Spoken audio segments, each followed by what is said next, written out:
Halo, selamat datang di pembahasan kita kali ini.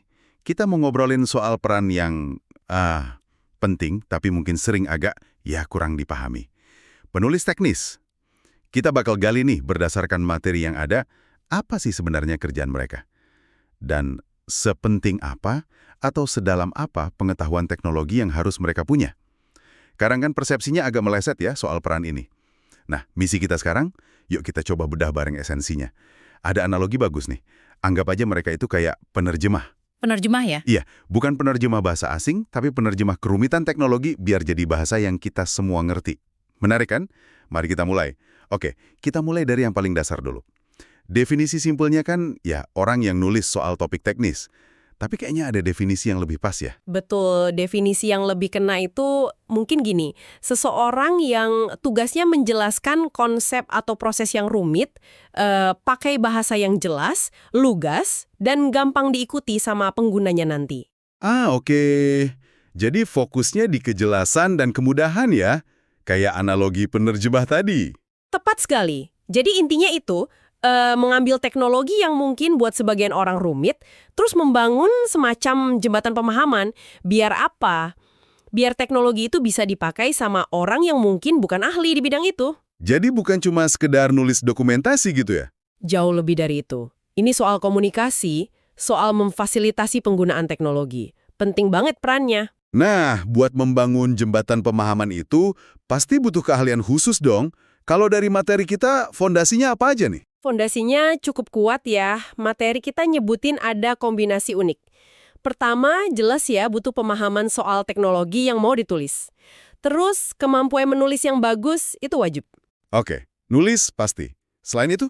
Keterampilan organisasi, gimana caranya menyusun info yang seabrek dan kadang kompleks, itu jadi terstruktur. Nah ini yang menarik, ada juga disebut sisi investigatif. Investigatif? Maksudnya gimana tuh? Iya, jadi kayak kemampuan interpersonal gitu. Buat apa? Buat ngegali info dari para ahli, misalnya engineer atau developer yang mungkin sibuk banget atau kadang ngomongnya teknis banget.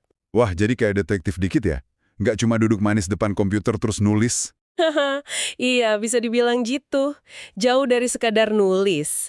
Ada lagi tugas lain, perencanaan kontennya, mikirin desain visualnya biar ngebantu penjelasan, ngedit yang super teliti, bikin indeks biar gampang dicari infonya, sampai ngurusin produksinya. Malah, di materi ini disinggung juga soal pentingnya kerja pakai template atau di lingkungan penulisan terstruktur, kayak pakai XML gitu. Biar apa? Biar konsisten, efisien, dan hasilnya gampang dikelola lagi nanti. Oke. Banyak juga ya ternyata lapisannya. Nah, ngomongin pemahaman teknologi. Ini nih pertanyaan intinya. Seberapa teknis sih seorang penulis teknis itu harusnya? Apa mesti jago coding atau bisa ngerakit server sendiri gitu? Kayaknya materi kita ngasih jawaban yang agak melegakan ya. Betul, ini sering jadi pertanyaan. Jawabannya iya, Anda nggak harus jadi programmer expert atau insinyur sistem. Yang ditekankan itu lebih ke rasa nyaman dan pemahaman dasar secara fungsional soal teknologi yang ditulis. Contohnya gini, kalau nulis manual software, ya paling nggak ngerti dasar sistem operasi lah, kayak Windows atau Mac OS. Familiar sama aplikasi umum. Terus kalau relevan, ya ngerti dikit konsep dasar database atau jaringan itu gimana, cara ngelola file, hal-hal dasar gitu. Jadi lebih ke pemahaman penggunaannya ya. Iya, dan yang paling penting, ini ditekankan banget di materi, adalah kemauan. Bahkan kalau bisa, antusiasme buat terus belajar teknologi baru. Itu kuncinya. Karena teknologi kan berkembang terus ya. Nah, itu dia. Biasanya sih, info produk atau akses ke ahli itu ada. Tapi ya, untuk topik yang spesifik banget, misalnya nulis dokumentasi buat tools pemrograman C++, ya minimal banget perlu ada pemahaman dasar soal konsep pemrograman, mungkin dasar C++ itu sendiri. Tapi ya itu, nggak harus jadi developer C++ yang jago banget juga. Oke, paham. Lalu, kalau misalnya nih, ada yang tertarik tapi nggak punya latar belakang teknis kuat, gimana caranya bangun pemahaman teknologi itu? Ada saran dari materi kita. Ada beberapa cara praktis yang disaranin. Misalnya, langganan majalah atau website teknologi. Terus aktif di forum online atau milis yang bahas topik terkait. Bisa juga gabung ke grup pengguna. Intinya sih, proaktif dan punya rasa ingin tahu yang gede. Oke, Jadi kuncinya proaktif dan rasa ingin tahu ya. Ini nyambung nih sama konsep menarik lain yang ada di materi kita. Ignorance is bliss. Ketidaktahuan awal itu bisa jadi berkah. Gimana tuh maksudnya? Iya, ini wawasan yang cukup unik ya. Idenya gini, waktu penulis teknis baru mulai belajar produk atau teknologi baru, mereka kan sering ngalamin kesulitan yang sama kayak yang bakal dialami pengguna akhir nanti. Masuk akal. Karena mereka juga baru belajar kan? Betul. Nah, pengalaman kesandung atau bingung di awal ini justru bisa jadi aset. Kenapa?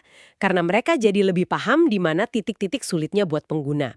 Jadi, pas nulis panduannya, mereka bisa lebih empatik dan fokus ke bagian yang emang rawan bikin bingung. Wah, jadi kebingungan awal itu malah bisa jadi modal buat nulis lebih baik ya? Modal empati gitu. Tepat. Tapi, nah ini penting, ada tapinya. Ini bukan alasan buat jadi malas belajar ya. Fondasi pemahaman teknologi dasar itu tetap wajib hukumnya. Konsep ini lebih ke memanfaatkan perspektif pemula itu tadi, bukan jadi pembenaran buat nggak nguasain materi. Oke. Catat. Jadi bukan alasan buat nggak belajar. Ini juga kayaknya nyambung ke soal inisiatif ya. Kenapa inisiatif ditekankan banget? Karena gini, developer atau engineer itu seringnya sibuk banget sama kerjaan utama mereka. Jadi, penulis teknis itu dituntut buat bisa mandiri. Maksudnya, bisa coba pahamin konsep baru dengan bantuan seminimal mungkin. Makanya disaranin coba cari info dulu dari sumber lain. Tim support mungkin, pelatih internal, dokumentasi yang udah ada. Baru deh kalau udah mentok, nanya ke ahli intinya. Jadi, kemampuan belajar mandiri ini krusial banget. Sip, kebayang sekarang. Oke, kayaknya udah cukup banyak ya yang kita bahas. Mari kita coba tarik kesimpulan utamanya. Jadi, penulis teknis itu intinya komunikator ya, penerjemah kerumitan teknologi. Mereka butuh gabungan skill, nulis jelas, ngatur info, ngobrol sama orang, interpersonal, plus pemahaman teknologi. Iya. Dan soal pemahaman teknologi itu, yang lebih krusial itu rasa nyaman sama konsep dasar. Dan yang paling penting, kemauan buat belajar terus-menerus. Nggak harus jadi ahli super teknis di semua hal, kecuali ya buat topik yang spesifik banget tadi. Dan jangan lupa, inisiatif sama kemampuan belajar mandiri itu jadi pembeda. Tepat sekali. Itu jadi kunci suksesnya. Kalau kita lihat dari kacamata yang lebih luas nih, peran mereka ini kayaknya makin hari makin penting aja ya. Sangat penting. Coba bayangin. Di dunia yang teknologinya makin kompleks begini, kalau nggak ada yang bisa nyederhanain dan terjemahin informasinya gimana coba? Kemampuan mereka ini vital banget. Tanpa mereka, banyak inovasi keren mungkin cuma jadi pajangan, nggak bisa diakses atau dimanfaatin secara maksimal sama masyarakat luas. Mereka itu salah satu kunci adopsi teknologi loh. Wah, iya juga ya. Bener-bener peran yang nggak bisa dianggap remeh. Nah, sebagai penutup nih, mungkin ada satu pemikiran buat Anda para pendengar bawa pulang. Kalau menerjemahkan kerumitan itu penting banget di dunia teknologi, gimana ya caranya kita bisa menerapkan prinsip yang sama? Prinsip menyederhanakan ide yang kompleks, membangun jembatan pemahaman, itu dalam komunikasi kita sehari-hari. Mungkin di pekerjaan, di keluarga, di mana aja. Nggak harus soal teknologi. Sesuatu untuk kita renungkan bersama.